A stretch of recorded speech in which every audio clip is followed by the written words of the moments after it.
अंदर की चक्षुओं को जागृत करने के लिए सबसे सरल ये सत्संग है। अंदर का परम ज्ञान जब पैदा होता है तो आंखें भी वही देखती हैं, क्योंकि आंखों के ऊपर तो विचारों का लेयर लगा हुआ है, चश्मा। आपके अंदर का विचार क्या है, आंखें सिर्फ वही देखती हैं। आप सोचते क्या हैं, आपकी जिंदगी विचारशील कैसी है, आंखें वही देखती रहती हैं। अगर आप अंदर से अच्छे विचार वाले हो तो आपको बुरे आदमी में भी बुराई दिखने वाली नहीं है। तो मुझे लगता है कबीर जी ऐसा ही कहते हैं, बुरा जो देखन में चला और बुरा न मिलिया कोई, और सब जग देखा ढूंढ के मुझसे बुरा न कोई। तो ये सारी बातें आपको याद कराने का काम है मेरा। आता आपको भी है पर याद नहीं है आपको। तो ये स्मृति है, उसको पुनः पुनः रिपीट करने के लिए गुरु होता है, ग्रंथ होता है, सत्संग होता है। तो जब हमें सत्संग में कोई गुरु ना मिले तो हमें किताब पढ़ते रहना चाहिए, ग्रंथों को पढ़ते रहना चाहिए। आपको जो भाषा आती है उस भाषा में पढ़ते रहो।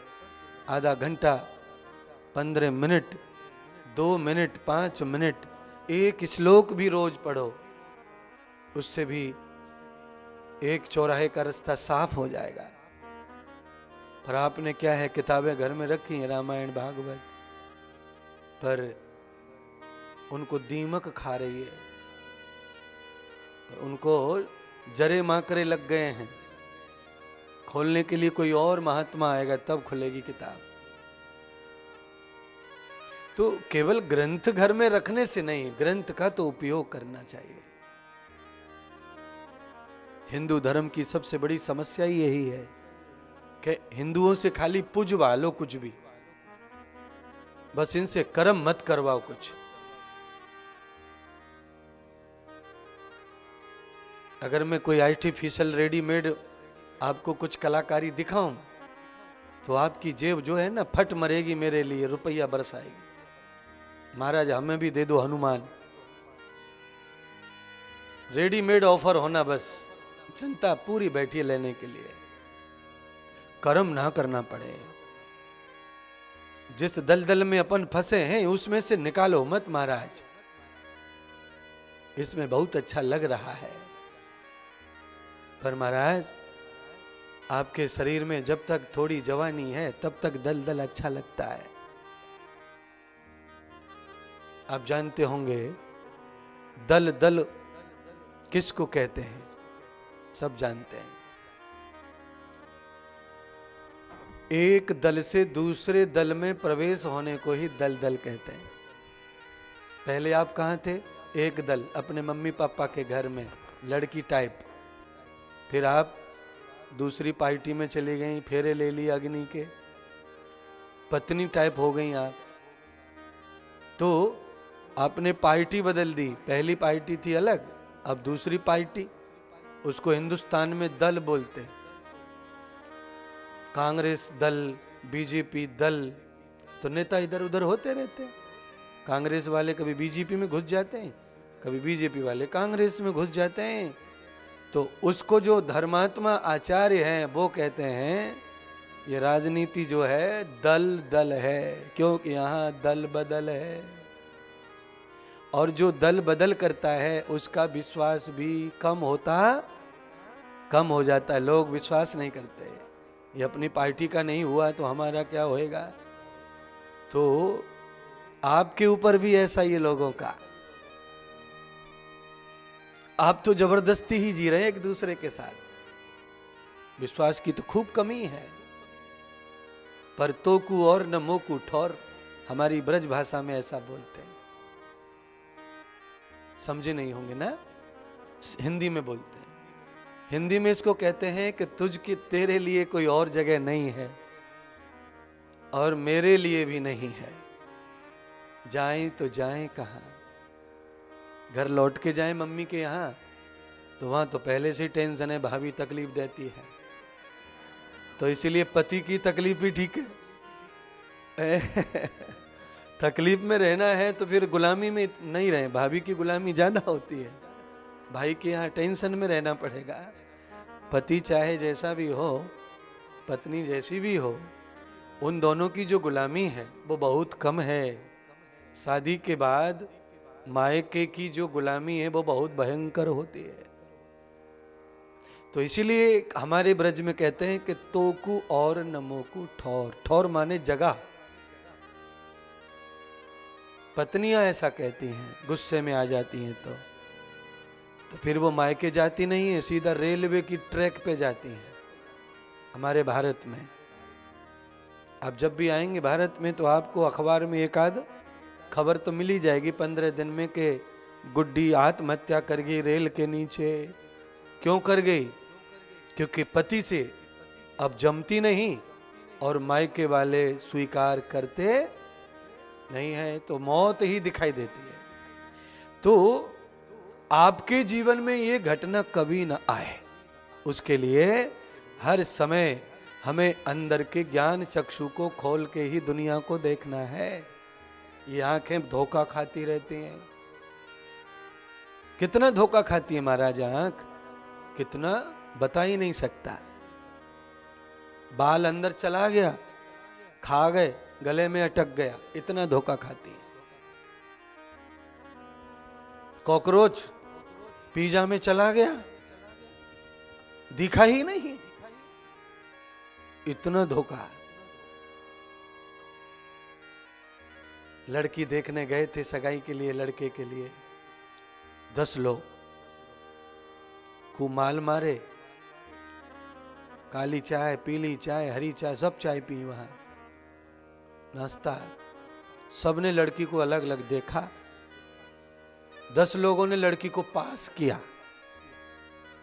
शादी हो गई। 1 महीने के बाद में लड़की ने वकील को बुला के तलाक मांगा। अब 10 लोगों की आंखें हो गई 20 आंखों से भी लड़की का चरित्र समझ में किसी को आया नहीं। आंखों का धोखा है ये। पास किया मतलब सब समझ लिया, देख लिया, फिर भी नहीं समझा कि लड़की के अंदर कौन कौन से पेड़ खड़े हैं, अंदर कौन कौन से गुल खिलाती है, पता नहीं। ऐसे ही लड़के के बारे में लड़का पहले से ही बेटी के लायक ही नहीं था। वो 81 में नंबर 1, दिखने में अच्छा, डिग्री अच्छी, नौकरी अच्छी, बस इतने में ही शादी हो गई। आदमी देख क्या रहा आजकल लड़की के लिए? यही देख रहा है। लड़कियां भी क्या देख रही हैं खुद के लिए? वही देख रही हैं। किसी के पास में पति बनाने की योग्यता है कि नहीं, वो देखना है। भारत में पति का दर्जा बड़ा ऊंचा है और पति के नाम पे तो महात्मा गांधी ने लाइन लिखी है। आप गाते होंगे, नहीं गाते तो मैं गा दूं, आपको याद दिलाना, आपको भी आता है वो।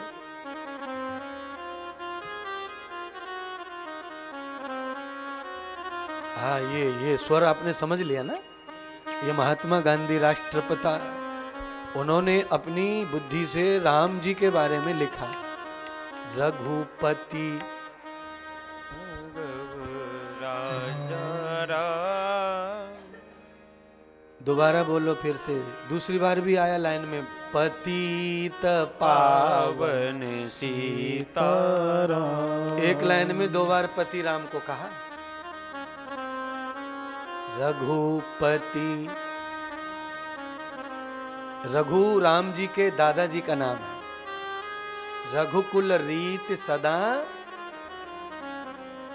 आप समझ गए ना। राम जी का एक नाम है रघुवर, रघुवीर, रघुनाथ, रघुपति। एक ही नाम के इतने सारे नाम हैं।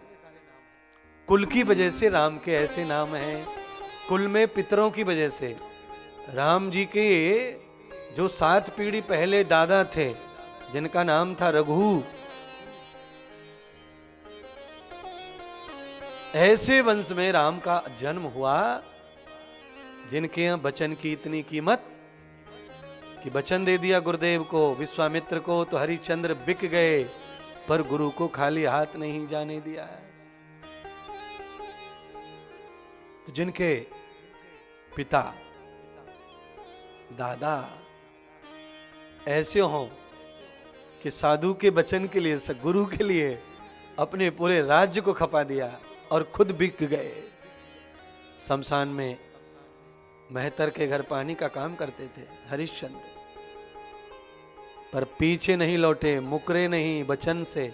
इसलिए जहां वचन की कीमत है, राम वहीं आते हैं, संपदा वहीं आती है, सुख वहीं आता है, और वहां दल दल रहता, वहां दल दल नहीं रहता है। और आजकल क्या है, वचन की कोई कीमत, कोई कीमत नहीं। मुसलमानों में भी शादियां होती हैं, उनमें तिरवाचा भराया जाता है। तिरवाचा, तिरवाचा मतलब 3 वचन, कबूल है, कबूल, कबूल है, कबूल, कबूल है, कबूल। और 1 महीने के बाद में तो 3 बार कबूल कबूल, और 3 ही बार। देखो ऐसा है संसार। तो अब आपको मैं ये पूछता हूं कि ऐसे जमाने में, ऐसे परिवारों में राम पैदा होंगे? ये कीड़े मकोड़े आएंगे मांस अंडा खाने वाले बस, और कुछ नहीं पैदा होगा। और आप चाहे जितने भी आइए सुनने के लिए, पर मैं आपको उस तरह नहीं छोड़ूंगा कि आपको कोई कीड़ा मकोड़ा कह दे।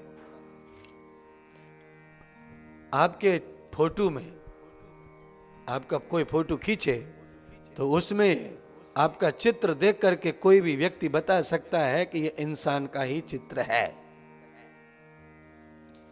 बिना परिचय के भी।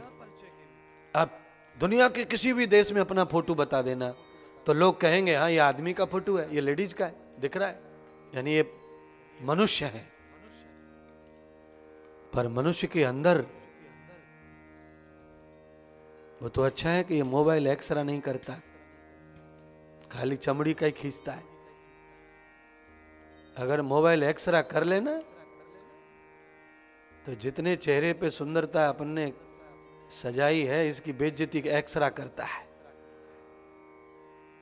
आप दांतों का कभी एक्सरा करवाइए, दांत में कुछ हो तो दांत का एक्सरा करवाइए, तो आप अपने ही एक्सरे को देख के डर जाएंगे महाराज।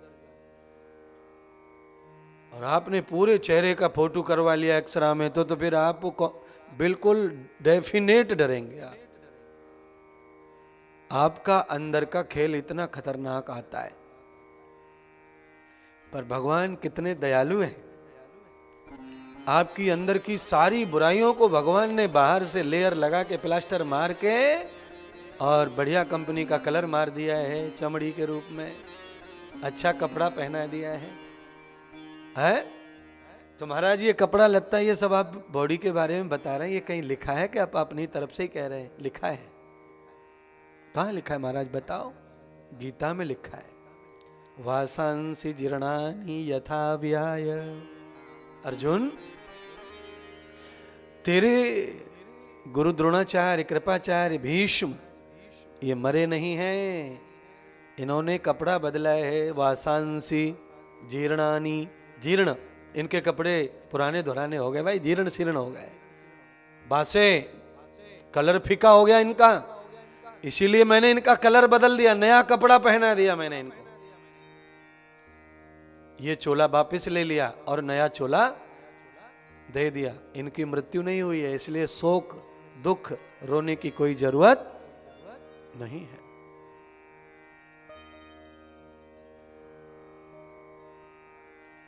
आज 88,000 ऋषि गंगा के तट पर बैठे हैं। सूत जी के पास, राजा जन्मजय व्यास जी के पास बैठे हैं कथा सुनने के लिए। 88,000 ऋषि गंगा के तट पे सुन रहे हैं कथा देवी की, और राजा जन्मजय अकेले कथा सुन रहे हैं गुरुदेव से, व्यास जी से, दादाजी से।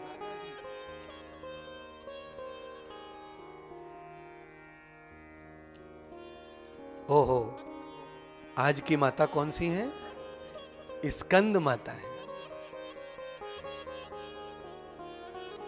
भगवान कार्तिकेय, स्कंद से, भगवान कार्तिकेय का नाम स्कंद है, इसीलिए उनकी माता का नाम स्कंद है।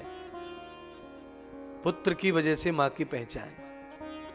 कोई कोई पुत्र होते ही इतने महान हैं कि माता पिता की पहचान दुनिया तक पहुंचा देते हैं।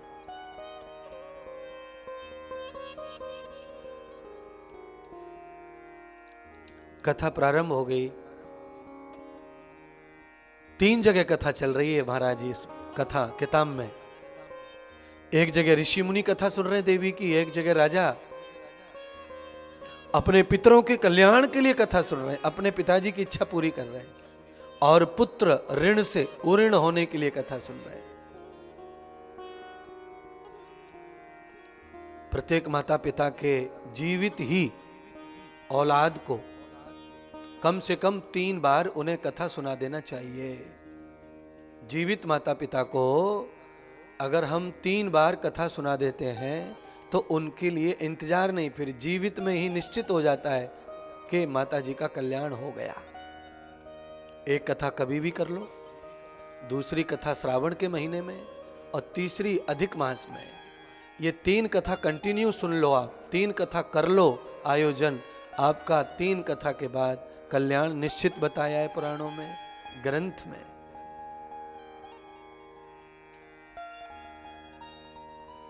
एक कथा कभी भी बिन मुहूर्त के, जरूरत नहीं है पर्व की, मुहूर्त की, उत्सव की।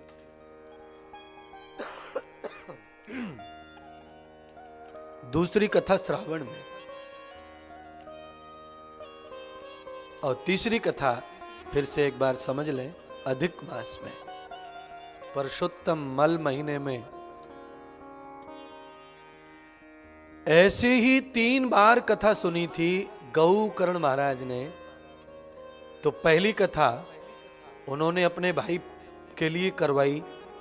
भाई उनका पापी था, मर गया, प्रेत बन गया था, सबको सताता था गांव में, पूरे गांव में सताता था, रात में आके तकलीफ देता था सबको।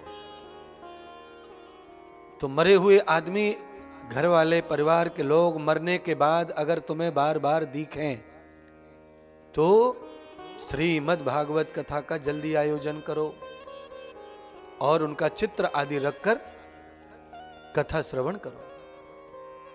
वैकुंठ लीलाधारी कृष्ण की कथा सुनाओ,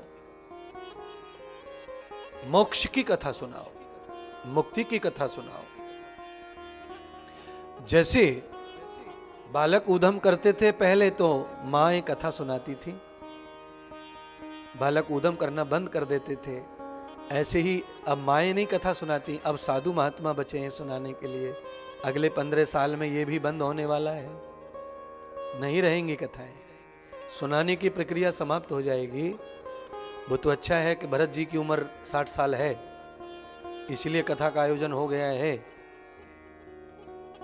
आज जो 24-25 साल के हैं वो कथा कभी नहीं करवाएंगे, उनकी जिंदगी पटरी से उतर चुकी है, उनको कथा बता से कोई लेना देना नहीं है। और जब कराने वाले ही नहीं होंगे तो पंडित जी कहां करता घूमेगा अपने आप है? भाई मैं साधु हूं, मेरा तो धर्म है प्रवचन करना, पर पंडित जी का धर्म नहीं है ये। पंडित जी तो बाल गोपाल के लिए, घर चलाने के लिए कथा सुनाता है, उसके पीछे परिवार है।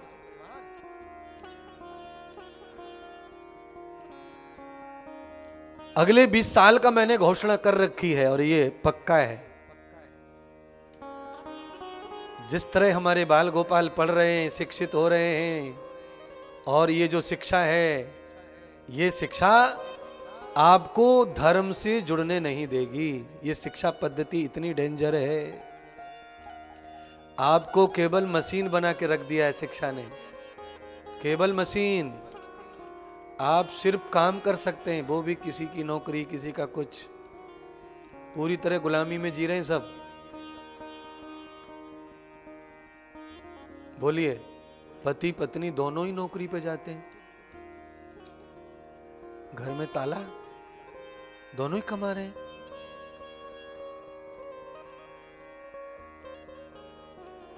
फिर पत्नी को गृहिणी कहना तो अब ठीक नहीं रहेगा। पत्नी तो गृहिणी तब ही है जब वो घर को ही देखे और संवारे।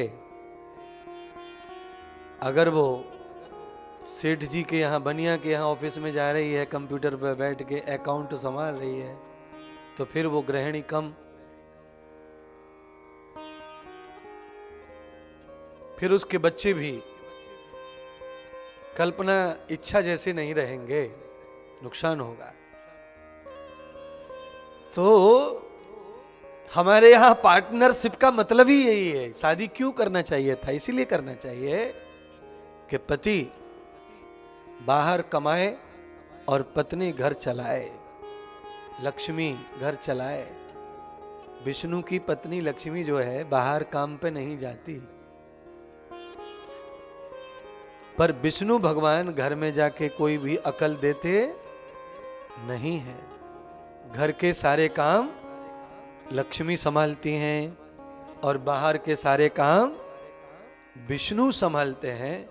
तो उससे लाभ क्या होता है? उससे लाभ ये होता है कि पीछे से कोई अतिथि आ जाए बिना कहे, उसे चाय पानी कॉफी मिल सकता है। पत्नी गई ऑफिस, पति ऑफिस, और पीछे से फूफा जी आ गए बिना बताए, है। तो हमारे भारत में एक शहर है अलीगढ़, यूपी में, वहां पे एक आइटम बनता है, उस आइटम का नाम है लॉक, ताला। फूफा जी ने आकर गाड़ी में से एक शीशा खोल के देखा कि देखूं तो सही ससुराल में कुछ खुला है कि बंद है। तो ससुराल में देखा कि यहां तो लॉक है। अगर लक्ष्मी गृहिणी घर में होती तो ससुराल का सम्मान फूफा जी को प्राप्त होता। आओ फूफा जी बैठो, कुशल मंगल पूछी जाती। चलिए बीच बीच में थोड़े टोटके बताते रहेंगे, आपको ज्ञान देना है। तो कथा का विस्तार किया भगवान सूत जी ने। आज महर्षि गर्ग,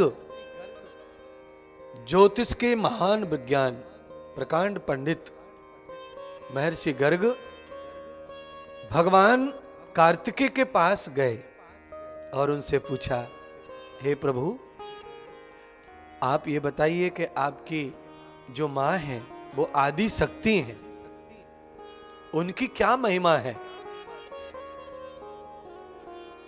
मुझे बताने की कोशिश करो।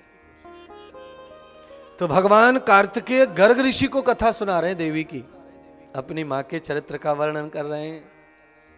और श्री व्यास जी के शिष्य सूत जी 88,000 ऋषियों को भगवती के नामों की शक्ति का वर्णन कर रहे हैं। और व्यास जी स्वयं राजा जन्मजय को भगवती के अनेक नामों की कथा का वर्णन कर रहे हैं। और वो जो कथाएं किताब में गाई हैं, उन्हीं कथाओं को मैं आपको श्रवण करा रहा हूं। कुल मिला के कथा 4 जगह चल रही है, 4 जगह कथा चल रही है। धर्म के घाट पर, अर्थ के घाट पर, काम के घाट पर और मोक्ष के घाट पर। 4 घाट पर कथा हो रही है। आपको कौन सा घाट प्रिय है, वहीं बैठ के कथा सुन सकते हैं। अगर आपको चाहिए कि आपको गर्ग और कार्तिकेय का संवाद सुनना है तो मैं वहां से शुरू कर दूंगा। आपको चाहिए कि 88,000 ऋषि जो सुन रहे थे वो सुनाओ, वो सुनाऊंगा। आपको चाहिए कि जन्मजय जो सुन रहे थे वो सुनाइए, वो सुना देंगे।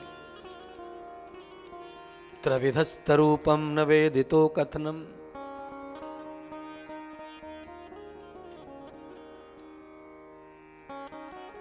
कार्तिकेय भगवान ने गर्ग ऋषि को कहा कि महर्षि, मेरी माता योग माया की कथा सुनाता हूं। मेरी जो माँ है वो योग माया है, और जब वो अपनी माया में किसी को फंसाती है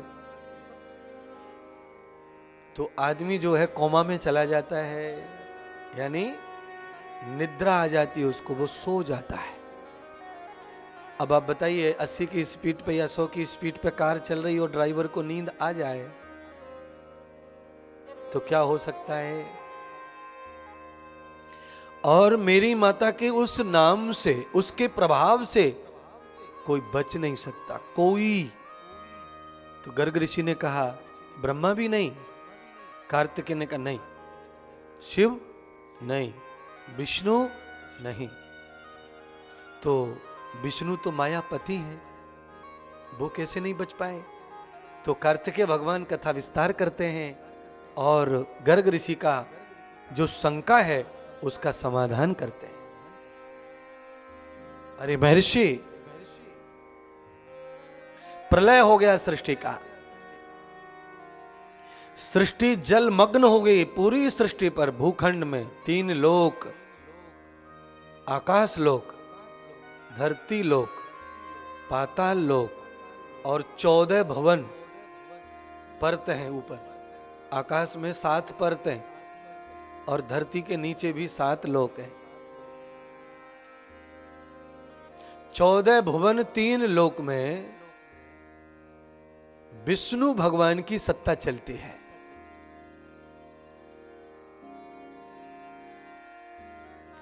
प्रलय हो गया, विष्णु जी के पास में कोई काम नहीं रहा, तो वो चले गए क्षीर सागर में। जलमग्न हो गया ना सब, तो क्षीर सागर में नारायण को रहने का अधिकार है। वो हमेशा पानी में रह सकते हैं। क्यों रह सकते हैं? क्योंकि वो तो कण कण में है ना, तो उनको नाव नहीं चाहिए, जहाज नहीं चाहिए, उनको ऑक्सीजन के लिए सिलेंडर नहीं चाहिए। तो चले गए, सो गए। तो ब्रह्मा जी का एक दिन गुजर गया, यानी 4 युग निकल गए सोते सोते। ब्रह्मा जी का एक दिन होता है 4 युग का समाप्त होना। धरती लोक पर जो 4 युग है ना, त्रेता, सतयुग, द्वापर, कलयुग, तो ये करोड़ों वर्षों का जो चक्र है घड़ी का, ये समाप्त होता है तब एक दिन होता है ब्रह्मा जी का। तो ब्रह्मा जी का एक दिन निकल गया। ब्रह्मा जी ने कहा मही, अब आंखें खोलनी चाहिए। तो ब्रह्मा जी ने आंखें खोली तो ब्रह्मा जी ने क्या देखा कि ब्रह्मा जी कमल के फूल पर बैठ करके सागर में लहला रहे हैं, झलोके खा रहे हैं। अब डूबे, अब डूबे, अब गिरे, अब डूबे। अब तो ब्रह्मा जी को ऐसा महसूस हो रहा है कि मैं कहां आ गया और मैं क्यों आ गया, और ये क्यों, मेरा क्या उद्देश्य है, मैं क्यों आया हूं। लिखा हुआ है अहम कस्यात्मने प्रवत्तयुक्तम देवश्रुतम न योगेन पुण्यम नाम स्मृति कारणम भूय अस्मिन् कारणम तथैव च। अरे भाई कोई बताओ मैं कौन हूं और मेरा अवतरण क्यों हुआ है और मैं कहां आ गया हूं। ये तो मैंने कभी ऐसा नहीं देखा, ये क्या है। अब ब्रह्मा जी अकेले घबरा रहे, डर के मारे, पूरी दुनिया कुछ नहीं दिख रहा, पानी पानी पानी पानी। पर डूबेंगे तो नहीं पानी में, क्योंकि ब्रह्म कमल पर बैठे हैं। ब्रह्म कमल पर बैठे हैं और 2 ही देवता हैं जो कमल पर बैठे हैं, एक माता रानी और एक ब्रह्मा जी। ये 2 लोग कमल आसन पर बैठे। इसका दूसरा अर्थ भी है। इसका दूसरा अर्थ है, इस आसन को कमल आसन कहते हैं। अगर आपने पद्म आसन लगा लिया, पैर के दोनों पंजों को आपने बाईं दाईं साइड में या जांग पे रख लिया, तो फिर आप पानी में डूब नहीं सकते।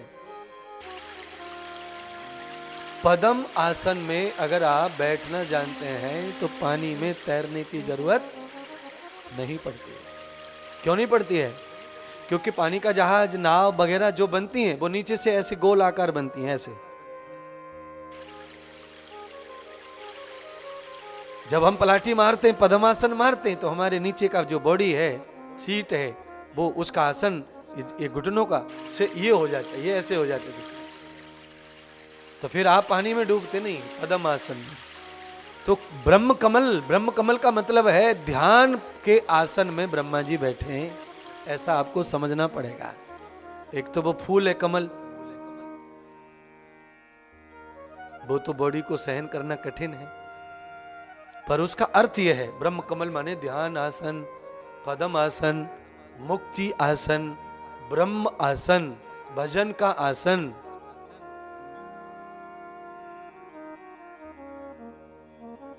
आपको सब आसन में लेटना आ जाए तो भी नहीं डूबेंगे आप। सब आसन 84 आसन होते हैं, उसमें से एक आसन है सब आसन। अगर आप सब आसन में चले गए तो डूबेंगे नहीं पानी में आप। सब आसन में श्वास लेना नहीं और छोड़ना नहीं, तो डूब नहीं सकते आप। ट्यूब में हवा भर दीजिए, वो डूबेगा कि नहीं आप ही बताओ। नहीं डूबेगा। इसीलिए लोग हवा वाले रबर का सहारा लेते हैं पानी में इधर से उधर जाने के लिए। हाँ, तो आपका जो शरीर है ना, अंदर से पोला है, पोला पोकल, अंदर कुछ नहीं है, इसमें खाली पड़ा है। इसमें हवा भर लो और हवा में पिन लगा दो, फिर लेना नहीं, छोड़ना नहीं, डूबेंगे नहीं। उसको कहते हैं प्राणायाम। तो भैया भगवान नारायण तो श्वास लेते नहीं है, ब्रह्मा भी नहीं ले रहे, प्राणायाम कर लिया है। और ये 3 देवता हैं, इनको अधिकार है वायु को, प्राण को संजोने का। ब्रह्मा जी कमल आसन पर बैठकर यात्रा कर रहे हैं, भजन कर रहे हैं, और श्री नारायण क्षीर सागर में सो गए। तो मैंने कल कहा था, सोने से कार्बन का जन्म होता है। भगवान विष्णु के लंबे समय तक सोते रहने के कारण भगवान विष्णु के कान में मैल पैदा हो गया, और उस मैल में जंतु पैदा हो गए, और उन जंतु में से 2 राक्षसों का जन्म हुआ। उन राक्षसों को मधुकैटभ कहते हैं।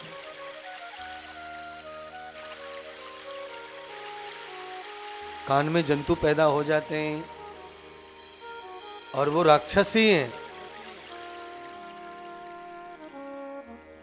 अब तो नारायण तो सोए हुए हैं, उन्हें पता ही नहीं कि क्या चल रहा है दुनिया में, उनके शरीर में क्या हो रहा है। और आपको भी पता नहीं रहता जब सोते हैं तो मच्छर कहाँ काट गया, कहाँ हो गया। वो तो सुबह जब उठते मच्छर का जहर दिखता है गाल पे लाल लाल, तब समझता है अरे बाप रे 5-6 जगह डस लिया मच्छर ने। पर उस समय मच्छर काटता रहता है, अपने को पता चलता नहीं है। क्यों नहीं चलता है? क्योंकि योग निद्रा ने अपने को घेरा हुआ रहता है। और योग निद्रा का ऐसा प्रभाव है कि मरने का गम नहीं रहता, मौत का भी डर नहीं रहता योग निद्रा में। है छोटे छोटे बच्चे मोटरसाइकिल की पेट्रोल की टंकी पे सो जाते हैं भारत में, क्योंकि वहां कार की कमी है, अभी ज्यादा मोटरसाइकिलें। तो पप्पा पीछे मम्मी, 4 साल का आगे टंकी पे और 1.5 साल का मम्मी की गोद में।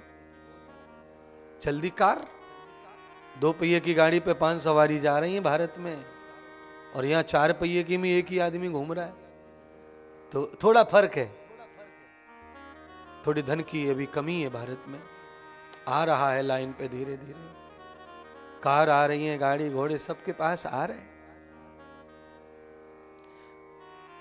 तो बच्चा सो जाता है पहले पेट्रोल की टंकी पे, मैं ये बताना चाहता हूं। और कभी कभी भारतीय नारी पीछे मोटरसाइकिल पे सो जाती है, पति को तकिया समझ लेती है वो।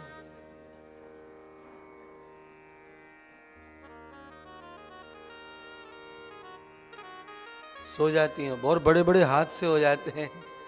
पति को लगता है कि लक्ष्मी जी बैठी हैं पीछे, क्योंकि हाथ कंधे के ऊपर है, तो पति को लगता है कि कनेक्टिविटी तो है, मतलब जग रही है, पर वो कनेक्टिविटी की वजह से ही सोई है।